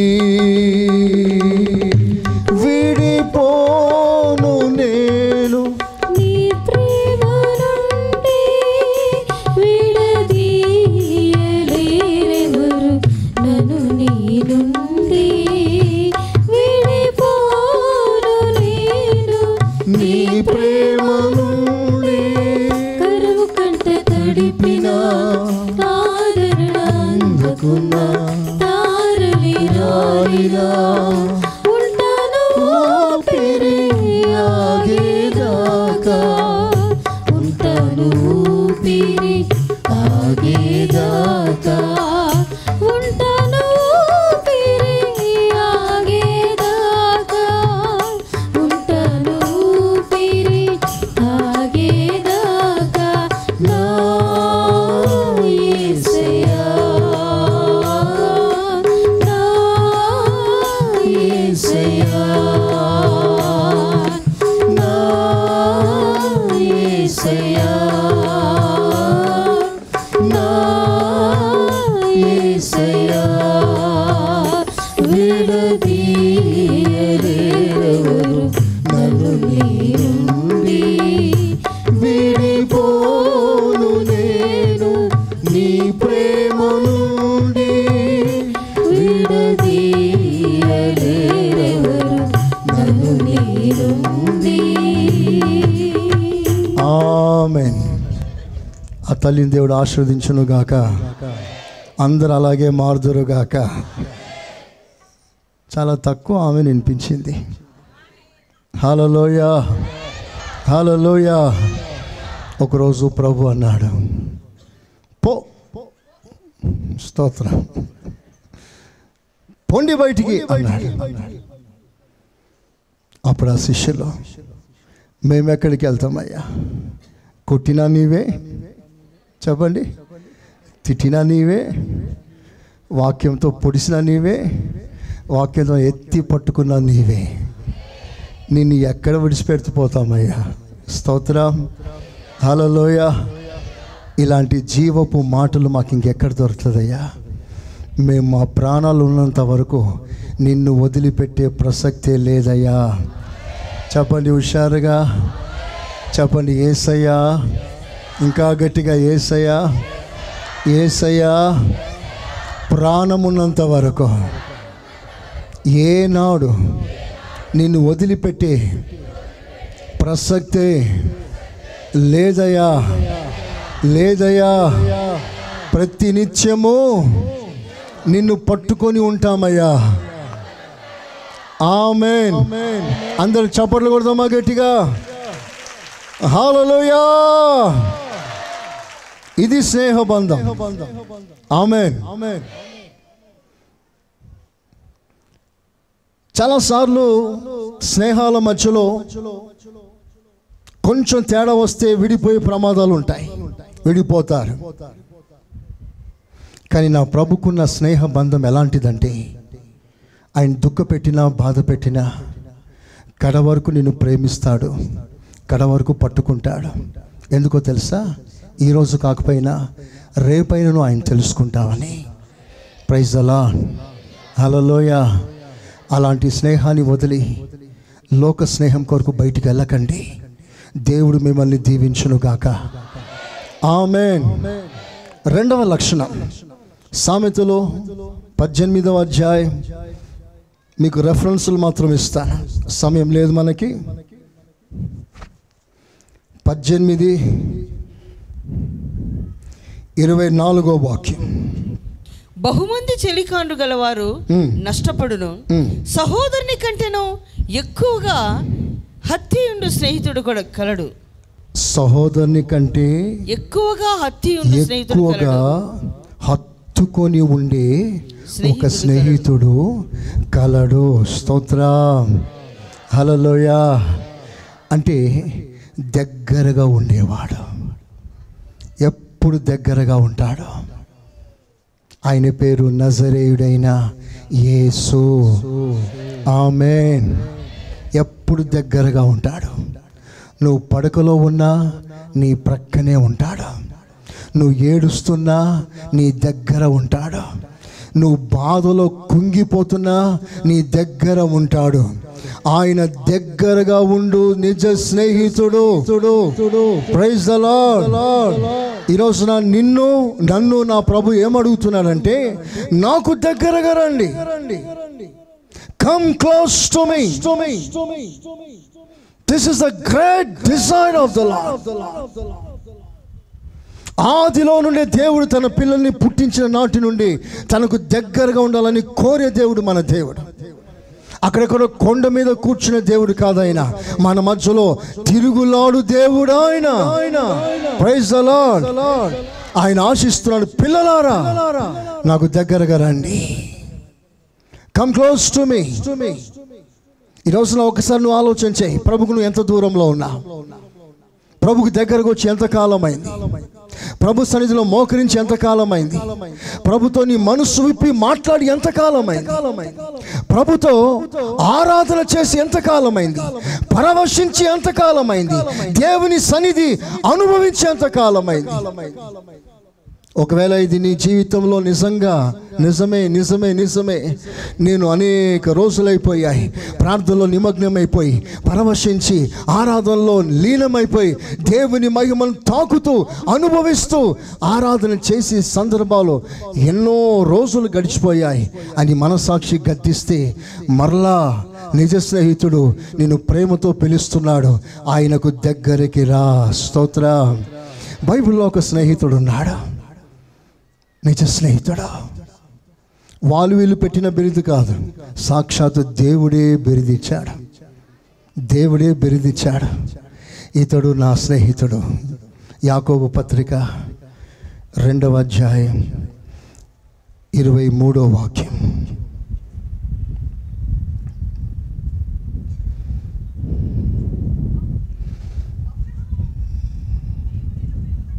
అబ్రహాము దేవుని నమ్మెను, ఎంచబడెను, అను లేఖనము నెరవేర్చబడెను. మరియు దేవుని స్నేహితుడు అని అతనికి పేరు కలిగెను. అతనికి బిరుదు కలిగెను, అతనికి టైటిల్ కలిగెను. దేవుడే పట్టా ఇచ్చాడు. My friend. అబ్రహాం దేవుడు ఎందుకు అభివృద్ధి ఇచ్చాడు? చదవండి, ఆదికాండం 18వ అధ్యాయం. ఆదికాండం 18వ అధ్యాయం 23వ వాక్యం. అప్పుడు అబ్రహాము సమీపించి ఇట్లా నేను, అది చాలా, అబ్రహాము దేవుని సమీపించాడు, దేవునికి దగ్గరయ్యాడు. ఈరోజు నా మీకు అందరికీ చెప్పే శుభవార్త, అది మీరు హెచ్చరికగా తీసుకోండి, ఆదరణగా తీసుకోండి, ఏ విధంగా అయినా తీసుకోండి. మనుషులకు దగ్గర కాకండి, దేవునికి దగ్గర అవ్వండి. అందరు చేతులెత్తి ఆమెన్ అంటారా? చెప్పండి గట్టిగా. మీరు మనుషులకు దగ్గర అయ్యే కొలది మానవత్వం, మనుషుతత్వం మీలో విస్తరిస్తాయి. మీరు దేవునికి దగ్గరే కొలది దైవ లక్షణాలు మీలో పెళ్ళుబుకుతాయి. అలాంటి లక్షణాలు మీ అందరికీ అవసరం. కనుక మనుషులను సమీపించడం కాదు, దేవుని దగ్గర రండి. అబ్రహాం దేవుని సమీపించాడు. ఎప్పుడైతే దేవుని సమీపిస్తాడో నిజంగా దేవుడు అనేక విషయాలు మాట్లాడడం ప్రారంభిస్తాడు. ఈరోజున మనందరికీ ఒక గొప్ప ఆదరణ మాట ఏమిటంటే, నువ్వు ఎంత దగ్గరగా వస్తావో నీ స్నేహం అంత పదిలపరచబడుతుంది. అందరూ ఆమేనన్నారా? నువ్వు ఎంత దూరం అయిపోతావో నీ స్నేహం అంత బలహీనమైపోతుంది. దేవునికి దూరం కాకండి. ఒక హెచ్చరికగా తీసుకో. ఇంట్లో పరిస్థితుల వలన, ఇంట్లో శుభకార్యముల వలన, ఇంట్లో పెళ్లిల వలన, ఇంట్లో ఆ కార్యం ఈ కార్యం వలన మీరు లోక సంబంధులుగా మారి దేవునికి దూరం కాకండి. బంధువులను ముఖస్థుతి కొరకు దేవునికి దూరం కాకండి. ఒక తీర్మానం కరండి, నన్ను బట్టి ఎవరు బాధపడ్డా పర్వాలేదు, నా ప్రభు బాధపడకూడదు. నేను ప్రభుని ఎప్పుడు దగ్గరగా ఉండాలి. Praise the lord. అబ్రహాం ఎప్పుడు దగ్గరగా ఉండేవాడు. అందుకని అనేక విషయాలు అబ్రహాంతో మాట్లాడడం దేవుడు ప్రారంభించాడు. ఆమేన్. అన్నిటికంటే ముఖ్యమైనది తెలుసా? స్నేహితుడు అంటే నువ్వు ఉన్నది ఉన్నట్లుగా నేను అర్థం చేసుకోగలిగిన వాడు. నా ప్రభు అలాంటి వాడు. నువ్వు ప్రభు దగ్గరికి వచ్చినప్పుడు నువ్వు ఎవరో తెలుసా? ఎలాంటి వాడవో తెలుసా? ఏ స్థితిలో ఉన్నామో తెలుసా? ఒకడు త్రాగుబోతు, ఒకడు దొంగ, ఒకడు వ్యభిచారి, ఒకడు దేవునికి హంతకుడు, దూషకుడు, బలహీనమైన సాక్ష్యం. We don't have any good testimonies. దేవునికి చాలా దూరంగా ఉన్నాము. కానీ ప్రభు నిన్ను దర్శించినప్పుడు, ప్రభు నిన్ను కోరుకున్నప్పుడు, నిన్ను అర్థం చేసుకున్నప్పుడు నీ సాక్ష్యం బాగులేదు. అయినా నిన్ను స్నేహించి, నిన్ను ప్రేమించి, దగ్గర చేర్చుకొని, నీకున్న బలహీనతలన్నీ దూరం చేసి నిన్ను రక్షించిన దేవుడే నిజమైన స్నేహితుడు. అందరూ ఆమేనని గట్టిగా హల్లెలూయా. నిన్ను బాగా అర్థం చేసుకుంటాడు. అంతేకాదు, ఆయన అర్థం చేసుకునే కృప నీకు ఇస్తాడు. అందరూ ఆమేనని గట్టిగా. నేను చెప్పే మాటలు కోట్ల రూపాయలు ఖరీదైన మాటలు. నిన్ను అర్థం చేసుకున్నాడు. బలహీనుడు అయ్యావని అర్థం చేసుకున్నాడు. నిన్ను మరలా కాపాడాడు. తెలియక చేసావని అర్థం చేసుకున్నాడు. మరలా నిన్ను లేపాడు.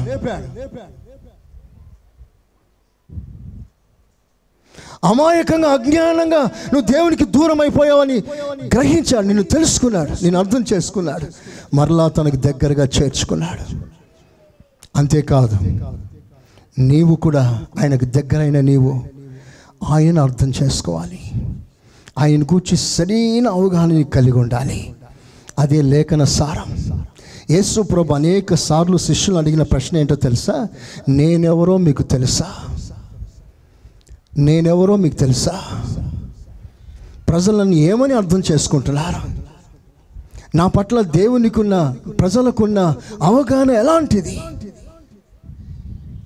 వాట్ దే థింక్ ఆఫ్ మీ, నన్ను ఎలా అర్థం చేసుకుంటున్నారు? ప్రభుకున్న గొప్ప ఆశ ఏమిటంటే యేసయ్యని పూర్తిగా మనం అర్థం చేసుకోవాలని. Praise the Lord. ఆయన అర్థం చేసుకున్నావు అనుకో, నువ్వు ఎప్పుడు సనగవు, ఎప్పుడు బాధపడవు. అది ఎంత నష్టం జరిగినా, ఎంత బాధ కలిగినా, ఎంత దుఃఖం కలిగినా, నువ్వు ప్రభుని అర్థం చేసుకున్నావు కనుక, నా దేవుడు నన్ను బాధ పెట్టాడు, నా దేవుడు నాకు కీడు చేయడు, నా దేవుడు నాకు మనసారా నష్టం కలిగించాడు, ఇవన్నీ నా మేలు కొరికే నా దేవుడు చేస్తున్నాడు. Praise the Lord. హల్లెలూయా. ఆయన అర్థం చేసుకొని కృప ఇస్తాడు. బైబిల్లో ఒక మంచి మాట రాస్తుంటుంది అబ్రహామును గురించి. ఆదికాండం 18వ అధ్యాయం 17వ వాక్యం, 18:17.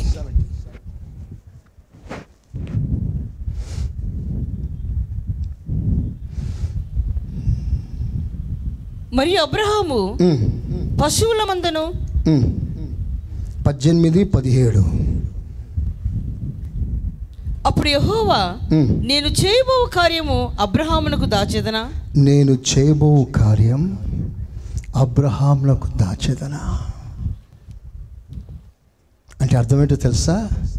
నేను ఏది చేసినా నా స్నేహితులతో నేను పంచుకుంటాను. నా హృదయంలో నా ఆలోచనలన్నీ నా స్నేహితునితో పంచుకుంటాను. స్నేహితుని స్థానం ఎంత గొప్పదండి. ఒక విషయం తెలుసా? తల్లిదండ్రులతో పంచుకోలేని విషయాలు స్నేహితుల మధ్యలో పంచుకుంటారు. సొంత తల్లితో చెప్పని విషయాలు స్నేహితుల మధ్యలో పంచుకుంటారు. అంటే స్నేహ మధ్యలో ఏదైనా పంచుకోగలరు. ఇప్పుడు దేవుడు కూడా అలాంటి స్నేహం మనలో కోరుతున్నాడు కనుక ఆయన ఏది దాచుకోవట్లేదంట. ఆయన చేయాలనుకున్నవన్నీ కూడా మనకు దేవుడు బయలుపరుస్తున్నాడు. అందరూ ఆమేనండి గట్టిగా. హల్లెలూయా. అంటే ఆయన కార్యాలు అర్థం చేసుకోవాలి. అందుకని బైబిల్ సెలవిస్తుంది, నేను మిమ్మల్ని దాసులుగా పిలవట్లేదు. యోహాను సువార్త 15వ అధ్యాయం 15వ వాక్యం. యోహాను సువార్త 15:15. దాసుడు తన యజమానుడు చేయు దానిని ఎరుగడు గనుక ఇక మిమ్మల్ని దాసులని పిలవక స్నేహితులని పిలుచుచున్నాను. ఎందుకనగా నేను నా తండ్రి వలన వినిన సంగతులన్నిటినీ మీకు తెలియజేసి తిని, మీరు నన్ను ఏర్పరచుకోనలేదు. మీరు నా పేరిట తండ్రిని ఏమి అడుగుదురో అది ఆయన మీకు అనుగ్రహించినట్లు మీరు వెళ్ళి ఫలించుటకును మీ ఫలము నిలిచినుటకును నేను మిమ్మల్ని ఏర్పరచుకొని నియమించి. చూసారా, నేను మిమ్మల్ని దాసులు అని పిలవలేదు. ఎందుకో తెలుసా? యజమానుడు చేసే పని దాసునితో పంచుకోవడం, కానీ స్నేహితుడు మరో స్నేహితునితో అన్ని విషయాలు పంచుకుంటాడు. నా ప్రభు నీతో అన్ని విషయాలు పంచుకోవాలని నిన్ను ఒక స్నేహితుని స్థానంలోకి తీసుకొచ్చాడు. చప్పట్లు కొట్టి దేవుని కనపరచండి. హల్లెలూయా.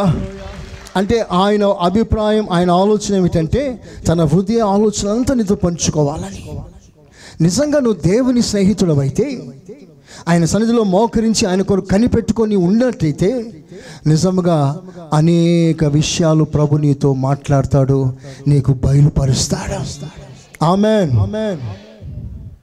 ఎందరో భక్తుల జీవితాలు అలా సాగుతున్నాయి. స్నేహితులతో ఆయన హృదయానుసారంగా అన్ని పంచుకుంటాడు. చూడండి, ఒక విషయాన్ని జ్ఞాపకం చేస్తా, రెఫరెన్స్లు ఇస్తాను, త్వరగా చదవండి. స్నేహితుడు ఎప్పుడు కూడా ఏది మనసులో దాచుకోడు. అలాగే నా ప్రభు, నువ్వు నిజంగా స్నేహ భావం కలిగి ఆ పొజిషన్లోకి రాగలిగితే అనేక ప్రత్యక్షతలు దేవుడు నీకు అనుగ్రహిస్తాడు. నువ్వు నోరు తెరిస్తే దేవుడు ధారాళంగా మాట్లాడతాడు. అనేక పరిపూర్ణతను కూర్చున్న సత్యాలు దేవుడు నీ ద్వారా అందజేస్తాడు. Praise the Lord. ఈరోజు నా ధైర్యంగా నేను చెప్తున్నాను మీ ఎదుట, ఈరోజు ఎంతోమంది సేవకులు దైవజనులు మాట్లాడగా వినాలని ఆశపడేవాళ్ళు ఎంతోమంది సేవకులే తప్పిస్తూ ఉంటారు. గొప్పగా చెప్పట్లేదు సుమా.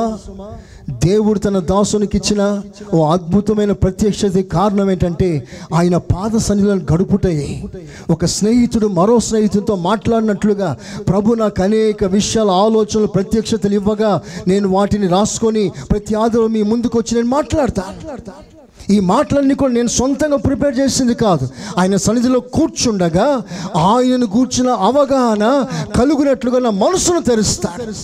అప్పుడు అనేక విషయాలు నా మనసులోకి రాగా అవన్నీ రాస్తాను. అదే ప్రతి ఆదివారం నేను మీకు అందజేస్తున్నాను. ఆమేన్, హల్లెలూయా. ఇవి మీకు జీవమై ఉంది, ఇవి మీకు బలమై ఉంది, ఇవి మీకు క్షేమమై ఉంది, ఇవి మీకు అగ్నిగా ఉంది. మిమ్మల్ని సిద్ధపరచుటకు ఇది ఒక సిద్ధ పాటు అయి ఉంది. దేవుడు మిమ్మల్ని అలాగూ ఆశీర్వదించును గాక. ఆమేన్, హల్లెలూయా. మరో మాట, అడిగిందంతా ఇచ్చేవాడు స్నేహితుడు. అబ్రహాం ఒక స్నేహితుడు. హాగర్ని పంపించేయమంటాడు, ఇచ్చేస్తాడు. ఇష్మాయిల్ని పంపించేయమంటాడు, ఇచ్చేస్తాడు. నీ దశమ భాగం అంతా నాకు ఇవ్వు అంటాడు, మొత్తం దశమ భాగం ఇస్తాడు. అబ్రహాం స్నేహితుడు ఎలా అయ్యాడు? అడిగిందంతా ఇస్తాడు. చివరికి తన సొంత కుమార్ని బలిపీఠం మీద పెట్టమన్నాడు, అడిగాడు. మరో మాట లేకుండా, మరో ఆలోచన లేకుండా తన కుమారుని సహితం బలిపీఠం మీద పెట్టి దేవునికి ఇవ్వగలిగిన సాహసం చేసిన వాడు స్నేహితుడైన అబ్రహాము. Praise the lord. అంటే స్నేహితుడు అంటే, స్నేహం అంటే ఏదైనా ఇవ్వగలగాలి, ఏదైనా ఇవ్వగలగాలి. నా ప్రభు నీ కొరకు తన ప్రాణమే ఇచ్చాడు. దేవుడు అనేకసార్లు నేను ఏది ఇవ్వలేకపోతున్నావు అది అడుగుతాడు. నువ్వేమంటావు? అదొక్కటే వద్దు ప్రభా, మిగతా నీ ఇస్తానంట. అదొక్కటి అడగొద్దు ప్రభా అంట. నా ప్రభు అంటాడు, నువ్వు ఏది ఇవ్వలేకపోతున్నావో అదే నువ్వు బలిపీఠం మీద పెట్టగలిగితే నీవే నా దేవునికి నిజ స్నేహితుడివి. అందరూ ఆమేన్ అన్నారా? సో స్నేహితుడు అంటే అడిగిందంతా ఇవ్వగలగాలి. ఆమేన్. ఒక మాట గుర్తుపెట్టుకోండి, ఫ్రెండ్షిప్ అంటే కాస్ట్లీగా ఉండకూడదు, వాల్యుబుల్గా ఉండాలి. Friendship should not be a costly affair, but it is surely a valuable. పాఠం ఏమిటంటే, స్నేహం అనేది దేవుని దృష్టిలో ఒక విలువ తెచ్చేదిగా ఉండాలి. నీవు కూడా ఎవరితో స్నేహం చేస్తే కాస్ట్ను బట్టి చేయకూడదు, నీ స్థాయిని బట్టి చేయకూడదు. మనల్ని దేవుడు స్నేహించినప్పుడు మనము చాలా అట్టడుగు భాగంలో ఉన్నాం, అయినా ప్రభు మనల్ని ప్రేమించాడు, స్నేహించాడు. యథార్థమైన మనసు కలిగిన స్నేహంతో మనం ఒకరినొకరు ముందుకు సాగుదాం. లోకము లేకుండా, ఎలాంటి లౌకికం లేకుండా దైవ ప్రేమ కలిగి దేవుని మన మధ్యలో అడ్డంగా పెట్టుకొని నీకు నాకు మధ్యలో దేవుని కలిగి ఆ దైవికమైన స్నేహభావంతో మనం ముందుకు సాగిపోదాము. అందరూ ఆమేన్ అన్నారా? ఆమేన్. మరో మాట రెఫరెన్స్ చదువుదాం.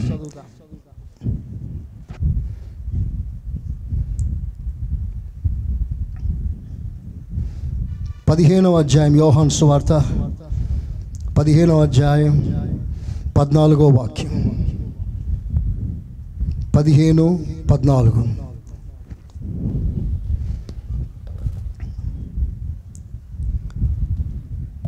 యోహాను సువార్త 15:14. నేను మీకు ఆజ్ఞాపించు వాటిని చేసిన ఎడల మీరు నా స్నేహితులై ఉందురు.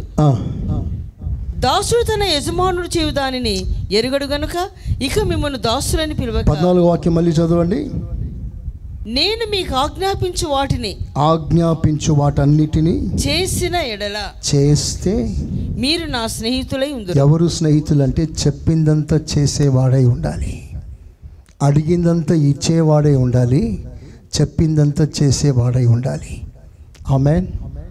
Praise the Lord. ఇలాంటి క్వాలిటీస్ కలిగిన స్నేహితుల కొరకు నా ప్రభు వెతుకుతున్నాడు. ఈ సంఘంలో కూడా ఒకవేళ నువ్వు నిజంగా దేవునికి స్నేహితుడిగా ఉండాలనుకుంటే ఆయన అడిగింది ఇవ్వు, ఆయన చెప్పింది చేయి. ఒకటి సమర్పణ, ఒకటి విధేయత. మరో మాట యోహాను సువార్త 17వ అధ్యాయం 13వ వాక్యం. ఇప్పుడు నేను నీ యొద్దకు వచ్చుచున్నాను, నా సంతోషము వారి యందు పరిపూర్ణమగునట్లు లోకమందు ఈ మాట చెప్పుచున్నాను. వారిని నీ వాక్యమిచ్చి ఉన్నాను. నేను లోక సంబంధిని కానట్టు వారును లోక సంబంధులు కారు గనుక లోకము వారిని ద్వేషించును. నీవు లోకములో ఉండి వారిని తీసుకుని పొమ్మని నేను ప్రార్థించడం లేదు గాని దుష్టుని నుండి వారిని కాపాడమని ప్రార్థించు. నిజ స్నేహితుడు తన ప్రాణం అర్పిస్తాడు అనే మాట ఉంటుంది చూడండి. 17, 12, 13.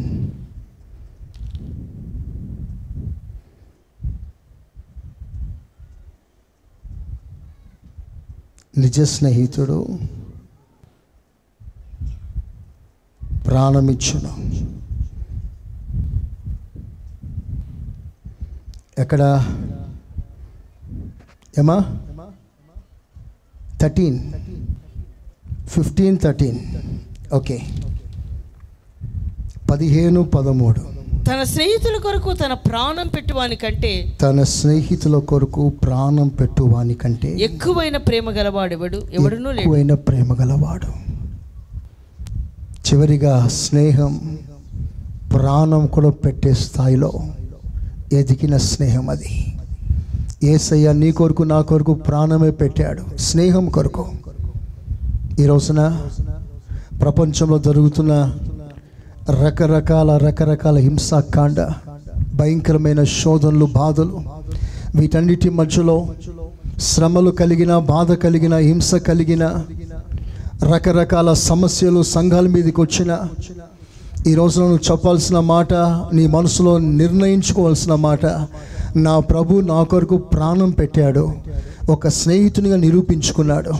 నేను కూడా నా ప్రభుకి నిజ స్నేహితునిగా నిరూపించుకోవాలి. అవసరమైతే నా ప్రాణమైన నా ప్రభు కొరకు అర్పిస్తాను. ఆమేన్, ఆమేన్, హల్లెలూయా. అంటే స్నేహం ప్రాణమైన ఇవ్వగలిగిన స్థాయికి వచ్చినప్పుడు వెనుకాడక ఇవ్వగలిగిన స్థితి కలిగి ఉండడమే నిజమైన ప్రేమ. అన్నిటికంటే ఒక్క ముఖ్యం విషయం, ఒక పాయింట్ నేను విడిచిపెట్టాను, బాధ్యతగా ఉండడం. స్నేహితుడు తన స్నేహితునిపై బాధ్యతగా ఉంటాడు. తను అడిగిందంతా ఇవ్వడం మాత్రమే కాదు, తనని ఎలాగైనా పరలోకానికి తీసుకెళ్లాలన్న బాధ్యత. మీ స్నేహితులు ఎవ్వరు కూడా నరకానికి పోకూడదు. ఎలాగైనా నీ స్నేహితులను దేవుని రాజ్యం కొరకు నీవు సంపాదించాలి. అందరూ ఆమేనని గట్టిగా. అబ్రహాము తన స్నేహితుడైన లోతుకి ఎంత ప్రాధేయపడ్డాడు, ఎంత ప్రయాసపడ్డాడు, ఎలాగైనా రక్షించునైనా ప్రాధేయపడ్డాడు. అబ్రహాం మనసులో స్నేహభావం కలిగిన భారాన్ని, బాధ్యతని అంగీకరించి తన మనసులోని ఉద్దేశం నెరవేర్చినట్లుగా దేవుడు లోతును బయటికి నడిపించాడు. ఆ బాధ్యత మనలో కూడా ఉంటే తప్పకుండా నీ స్నేహితులను తప్పనిసరిగా ఈ సంఘానికి నడిపిస్తాడు, దేవుని రాజ్యానికి సిద్ధపరుస్తాడు. ఈ 7 అనుభవాలు, ఒక స్నేహితునికి ఉండవలసిన 7 అనుభవాలు మనం కలిగి ఈ 7 ప్యాకేజీని దేవునికి గిఫ్ట్గా ఇస్తాం. అట్టి కృప దేవుడు మనకు అనుగ్రహించును గాక. అందరూ ఆమేనని గట్టిగా.